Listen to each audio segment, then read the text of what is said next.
The loudest guy in the room is rarely the most dangerous. When an undefeated MMA fighter decided to boost his ego by bullying a quiet, gray-haired trucker at a Texas diner, he expected a quick submission. He had no idea he'd just cornered a former Navy SEAL team commander. The rain was coming down in sheets across Interstate 20, turning the neon sign of O'Malley's Diner into a blurry, bleeding smear of red and blue against the West Texas night. Inside, the diner smelled of stale coffee, diesel fumes, and burnt hash browns. It was 11:45 p.m. on a Tuesday, the kind of hour that usually belonged exclusively to long-haul truckers, insomniacs, and the weary shift workers of the oil fields. Sitting in a corner booth, facing the door out of a decades-old habit he couldn't break, was Dominic Hayes. At 52, Dominic looked like a man who had worked hard all his life. He wore a faded flannel shirt over a thermal Henley, denim jeans, and scuffed work boots. His hair was salt and pepper, kept relatively short, and his face was lined with the deep creases of a man who had spent too much time squinting into the sun. On the table next to his half-empty mug of black coffee rested a worn paperback thriller and a set of keys to a Peterbilt 389 idling in the massive lot outside. To anyone walking in, Dominic was just another invisible gear in the massive machine of American logistics. But Dominic wasn't just a truck driver. Underneath the flannel, his shoulders held the dense, coiled musculature of a man who had spent 2 decades carrying impossible weights through the worst environments on Earth. Before he bought his rig to enjoy the quiet solitude of the open highway, Dominic Hayes was Commander Hayes, leading one of the most elite direct-action units within the United States Navy SEALs. He had seen combat in Fallujah, the Korengal Valley, and a dozen other nameless places. He had retired quietly, trading the deafening roar of Black Hawk helicopters for the steady rumble of a diesel engine. He just wanted to be left alone. The bell above the diner door jingled violently, shattering the quiet hum of the restaurant. In walked Damian Cole. Damian was 28 years old, stood 6'2", and possessed the intimidating, heavily tattooed physique of an athlete in his prime. He was a local celebrity in Odessa, an undefeated professional mixed martial artist with a record of 15-0, heavily marketed by his management, and a newly minted black belt in Brazilian Jiu-Jitsu. Damian owned Ironclad Striking and Grappling, the premier MMA gym in the county. He was arrogant, loud, and constantly surrounded by a sycophantic entourage that fed his towering ego. Tonight, Damian was flanked by 2 of his heavy-hitting training partners, Leon and Brad. They strolled into the diner like they owned the lease, laughing raucously, their voices echoing off the linoleum floors. They had just finished a brutal sparring session and were riding the adrenaline high, looking for food and, subconsciously, an audience. "I told him, man," Damian barked, slapping the counter hard enough to make the salt shakers jump. "I told him if he shoots for that single leg again, I'm snapping his neck. Guy has 0 head movement." Sarah, the 60-year-old waitress who had been working at O'Malley's since the Reagan administration, approached them with a tired sigh. "What can I get you, boys?" Damian didn't even look at her. 3 steaks, rare, eggs, and whatever protein shakes you got in the back. He tossed his heavy, sweat-soaked gym bag carelessly onto the counter. The bag slid across the slick formica, catching the edge of Dominic's coffee mug on the adjacent corner of the booth. The heavy porcelain tipped, sending a wave of scalding dark roast cascading directly over Dominic's paperback and pooling against his forearm. The diner fell dead silent. The only sound was the hissing of the grill in the back. Dominic didn't jump. He didn't curse. He slowly pulled his arm back, picked up his soaked paperback, and shook the liquid off the pages. He grabbed a handful of paper napkins from the dispenser and began to methodically dab at the table. Leon nudged Damian, pointing at the spill and snickering. Damian finally looked over. Instead of apologizing, a smug grin spread across his face. He thrived on intimidation. It was his currency. He loved watching regular civilians shrink in his presence. Oops, my bad, old man. Next time, don't sit so close to the splash zone. Dominic didn't look up from his wiping. It's fine. Just watch where you throw your gear. His voice was low, gravelly, and entirely devoid of emotion. The lack of fear in Dominic's voice triggered something ugly in Damien. In the cage and in this town, people deferred to him. They recognized the cauliflower ear, the broad shoulders, the aura of violence. This gray-haired nobody in a flannel shirt wasn't giving him the respect his ego demanded. Damien took a step toward Dominic's booth, leaning his heavy frame over the table, invading Dominic's personal space. Excuse me, did you just tell me to watch what I'm doing? Sarah stepped in nervously. Damien, please. He didn't mean anything. Let me just get your food. Shut up, Sarah, Damien snapped, not breaking his stare from Dominic. I'm talking to the trucker. You got a problem, buddy? You want me to buy you a new little book? Dominic finished wiping the table. He neatly folded the soaked napkins, placed them on his plate, and finally raised his eyes. They were a pale, icy blue. When Damien looked into them, he expected to see anxiety, avoidance, or anger. Instead, he saw absolutely nothing. It was the detached, analytical stare of a man calculating the exact distance between a throat and a thumb. I don't have a problem, Dominic said calmly. I'm going to pay my bill, and I'm going to leave. I suggest you go back to your friends and eat your steak. Dominic slid out of the booth, dropping a $20 bill on the table, more than enough to cover the coffee and leave a heavy tip for Sarah. He picked up his ruined book, adjusted his trucker cap, and began to walk toward the door.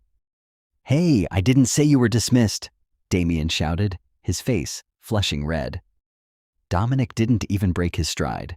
He pushed open the glass door and stepped out into the pouring rain, leaving Damien standing in the diner, looking like a fool in front of his crew. Let it go, D, Brad muttered. He's just an old trucker. No, Damien growled, his pride stung beyond repair. Nobody turns their back on me. Nobody. He shoved past Sarah, threw the diner door open, and marched out into the storm. The parking lot of O'Malley's was a massive expanse of cracked asphalt, deeply rutted by the weight of 18-wheelers. The rain was torrential now, turning the potholes into deep, muddy puddles. The yellow glow of the sodium streetlights cast long, distorted shadows across the rows of parked freight trucks. Dominic was halfway to his Peterbilt, his boots splashing rhythmically in the puddles, his mind already shifting to the route ahead. He had a load of steel pipes to deliver to Lubbock by morning. He wasn't thinking about the arrogant kid in the diner. To Dominic, Damien was a non-factor, a minor environmental hazard, like a blown tire or a patch of black ice. Hey, Flannel. Dominic stopped. He let out a slow, controlled breath, the kind he used to exhale right before pulling the trigger of an MK-11 sniper rifle. He didn't want to do this. He was a man of peace now. He had spent his youth swimming in violence, and he had no desire to drown in it again over a spilled cup of coffee. He turned around slowly. Damien was marching through the rain, his broad shoulders hunched aggressively, fists clenched. Leon and Brad had followed him out and were standing under the diner's awning, watching with grim anticipation. You think you can just walk away when I'm talking to you? Damien snarled, closing the distance until he was less than 3 feet from Dominic. The rain plastered Damien's tight shirt to his muscular chest. Son, Dominic said, his voice cutting clearly through the sound of the storm, you're looking for a fight to prove something to yourself. I'm not the man you want to test that on. Turn around, go inside, enjoy your youth. It was a sincere warning, but to Damien's ears, it sounded like patronizing disrespect. I'm going to put you to sleep, old man, Damien sneered. Damien moved with the lightning speed of a professional athlete. He threw a devastating left hook, a punch that had knocked out 3 men in his last 5 fights. It was technically perfect, loaded with torque from his hips, aimed squarely at Dominic's jaw. But Dominic wasn't there. To an MMA fighter, A fight is a sport with rules, a referee, a mat, and a bell. To a Tier 1 operator, a physical altercation is a life or death crisis to be neutralized in milliseconds using the path of least resistance. As Damien's shoulder twitched, Dominic's military OODA loop, observe, orient, decide, act, processed the threat faster than conscious thought. Before Damien's fist crossed the halfway point, Dominic stepped inside the punch, completely bypassing the strike zone. Dominic's left hand shot up, not to block, but to parry the bicep, redirecting Damien's momentum forward. Simultaneously, Dominic dropped his weight and brought his right boot sharply into the side of Damien's lead knee. Not a hard, bone-breaking kick, but a perfectly timed structural disruption. Deprived of his base and fighting his own forward momentum, Damien lost his footing on the slick, oil-stained asphalt. He went down hard, face first into a puddle of muddy rainwater, scraping his chin on the gravel. Under the awning, Leon and Brad gasped. The undefeated champion had just been dumped on his face by a guy who looked like a hardware store manager. Damien scrambled to his feet, spitting mud, his eyes wide with a mixture of shock and uncontrollable rage. "You lucky old bastard," he screamed. Abandoning his striking, Damien reverted to his bread and butter, his grappling. He lunged forward for a double-leg takedown, intending to drive Dominic into the concrete, mount him, and rain down elbows. Dominic saw the level change instantly. He didn't try to sprawl like a wrestler. Instead, as Damien lunged, Dominic pivoted sharply on his heel, stepping off the center line like a matador. As Damien flew past, grabbing empty air, Dominic brought his right forearm crashing down onto the back of Damien's neck with the weight of a falling anvil. Damien collapsed onto the asphalt again, the breath violently knocked out of his lungs. Before he could react, Dominic dropped his knee directly into the center of Damien's spine, pinning him to the ground. In a fraction of a second, Dominic seized Damien's right wrist, twisted it violently behind his back, and applied a joint lock that immediately stressed the shoulder to the very edge of dislocation. Damien let out a choked gasp of excruciating pain. The rain beat down on his back. He couldn't move an inch. The pressure on his shoulder was agonizing, precise, and completely inescapable. Dominic leaned down, his face inches from Damien's ear. The trucker wasn't breathing heavily. His heart rate hadn't even spiked. "Listen to me very carefully," Dominic whispered, his voice as cold as the rain. "In the ring, the referee stops the fight when you tap. Out here, there is no referee. If you try to stand up before I reach my truck, I will shatter your rotator cuff, and you will never throw another punch for the rest of your life. Do you understand?" Damien, trembling from the pain and the terrifying realization of his own utter helplessness, squeezed his eyes shut and nodded. Yeah, I understand." Dominic held the lock for 2 more seconds, ensuring the psychological dominance was complete, then smoothly released the wrist and stood up. He didn't look back at Leon or Brad. He walked to his Peterbilt, climbed into the cab, fired up the massive engine, and pulled out onto Interstate 20, the roar of his exhaust drowning out the storm. Damien lay in the mud for a long time, clutching his shoulder, staring at the red taillights disappearing into the dark. He had just been physically and psychologically dismantled in less than 10 seconds. The undefeated black belt had finally met a master, and it broke his mind. For Damien Cole, the humiliation in the diner parking lot was a cancer that began to eat him alive from the inside out. The next 3 days were a living nightmare. His shoulder throbbed, a constant physical reminder of his inadequacy. But the mental anguish was far worse. Leon and Brad hadn't told anyone at the gym what had happened. Damien had threatened to ruin their lives if they breathed a word of it. But Damien could feel the shift in their eyes. The reverence was gone, replaced by a lingering, uncomfortable doubt. Damien couldn't train. Every time he hit the heavy bag, he saw the icy, empty blue eyes of the truck driver. He saw the way the older man had moved. No wasted energy, no telegraphing, just brutal, geometric efficiency. It wasn't MMA. It was something entirely different, something Damien didn't understand, and that terrified him. To reclaim his sanity and his alpha status, Damien convinced himself it was a fluke. The rain, the slick asphalt, a lucky trip. He needed to prove it. He needed to find the trucker, corner him, and beat him into the dirt where there were no slippery puddles and no chance for a lucky escape. Damien's older brother, Greg, worked as a dispatcher for a regional freight logistics company based out of Midland. It took Damien exactly 24 hours of leaning on his brother and calling in favors to run the plates of the Peterbilt, which Leon had managed to memorize, and track down the driver's manifest. "His name is Dominic Hayes," Greg told Damien over the phone, sounding uneasy. "He's an independent owner-operator.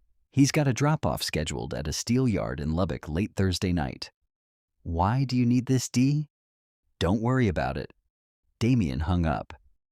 By midnight on Thursday, Damien, Leon, and Brad were sitting in Damien's lifted black Ford Raptor, parked with its lights off in the shadows of the deserted industrial sector of Lubbock. The steel yard was a massive, fenced-in compound surrounded by abandoned warehouses and empty lots. There were no streetlights here, no cameras, no witnesses. "I don't know about this, man," Brad said from the back seat, staring nervously at the imposing gates of the steel yard. "That guy, there was something wrong with him. He didn't fight like a civilian." "He's a nobody," Damien snapped, his knuckles turning white on the steering wheel. "He got lucky. Tonight, we show him what happens when he steps into my world. He doesn't leave this lot walking." At 1:15 a.m., the deep, guttural rumble of a diesel engine broke the silence. The bright LED headlights of Dominic's Peterbilt swept across the cracked pavement as the massive rig made a wide turn toward the steel yard's loading gates. Damien threw the Raptor into gear. He slammed the gas pedal, the truck roaring to life, and shot out of the shadows. He positioned the Raptor directly in front of the locked steel yard gates, aggressively cutting off the Peterbilt and forcing Dominic to slam on his air brakes. The massive semi hissed to a halt, nose to nose with the pickup. Damien kicked his door open and stepped out into the cold night air. Leon and Brad followed, grabbing heavy aluminum flashlights from the center console. Inside the cab of his truck, Dominic Hayes sat perfectly still. He looked down at the three men illuminated by his headlights. He recognized the arrogant kid from the diner, his arms still moving a little stiffly. Dominic let out a long, heavy sigh. He reached over and turned off the engine. When Dominic stepped down from the cab, the atmosphere in the loading dock shifted. This wasn't a rainy diner parking lot. This was a dark, isolated arena. Dominic's demeanor had completely changed. In Odessa, he had been a man trying to avoid a conflict. Tonight, assessing the vehicle block, the numbers, and the weapons in their hands, Commander Hayes realized avoidance was no longer a tactical option. These men had hunted him. They intended to do him severe bodily harm. The civilian switch in Dominic's brain clicked to the off position. The operator awoke. 3 on 1, Damien yelled, his voice echoing off the corrugated metal walls of the warehouses. "Nowhere to run, old man. No slick puddles to hide behind. You humiliated me. Now I'm going to break your jaw." Dominic didn't speak. He walked slowly toward the front of his rig, stopping directly in the glare of his own headlights. He lowered his center of gravity slightly. His hands rested loosely at his sides. Brad was the first to make a mistake. Eager to impress Damien, he lunged forward, swinging the heavy aluminum flashlight at Dominic's head like a baseball bat. In professional fighting, you block and counter. In warfare, you eliminate the threat. Dominic burst forward with a speed that defied his age. He didn't back away from the swinging weapon. He stepped directly into the attack. He jammed his left forearm into Brad's bicep, stopping the swing dead in its tracks, while simultaneously driving the heel of his right hand upward in a devastating palm strike directly under Brad's chin. The impact sounded like a cracking branch. The concussive force snapped Brad's head back violently, rattling his brainstem. Brad's eyes rolled back into his head, and he crumpled to the concrete like a puppet with its strings cut, entirely unconscious before he hit the ground. The flashlight clattered uselessly away. Total elapsed time: 2 seconds. Leon froze, his flashlight trembling in his hand. The swagger drained from his body instantly. He looked at Brad, out cold, and then at Dominic, who hadn't even broken a sweat. Leon took 2 steps backward, dropping his weapon. I'm out, man. I don't want this." "Coward!" Damien screamed, his rage blinding him to the reality of what he had just witnessed. Damien charged. He abandoned his technique, throwing a wild, ferocious overhand right, fueled by pure adrenaline and hatred. Dominic didn't dodge. He executed a brutal, close-quarters defense taught exclusively to elite military operators. He stepped slightly offline and aggressively drove his lead elbow directly into the path of Damien's incoming fist. Damien's knuckles smashed into the solid bone of Dominic's elbow. A sickening crack echoed through the lot. Damien shrieked in agony as 2 metacarpal bones in his right hand shattered upon impact. But Dominic didn't stop. He was actively neutralizing the threat. As Damien recoiled, cradling his broken hand, Dominic grabbed the back of Damien's thick neck with his left hand, pulling him downward. Dominic drove his right knee upward with piston-like force, burying it deep into Damien's solar plexus. All the air evacuated Damien's lungs in a violent rush. He gagged, his eyes bulging, his legs turning to jelly. Dominic maintained his grip on Damien's neck, forcing the larger, younger man down onto his knees. Dominic stood over him, his breathing steady, his face an emotionless mask of cold, iron steel. "You hunted a man you didn't know," Dominic said, his voice dropping an octave, resonating with a terrifying absolute authority. "You cornered me in the dark. That was a tactical error." Before Damien could process the pain or the terror, the piercing wail of sirens shattered the night. Red and blue strobe lights painted the brick walls of the alleyway as 3 Lubbock Police Department cruisers came screeching around the corner, boxing in the Raptor and the Peterbilt. Tires smoked as the officers jumped out, weapons drawn. "Hands in the air! Everybody freeze!" a voice commanded over a PA system. Damien, gasping for air on his knees, felt a sudden surge of twisted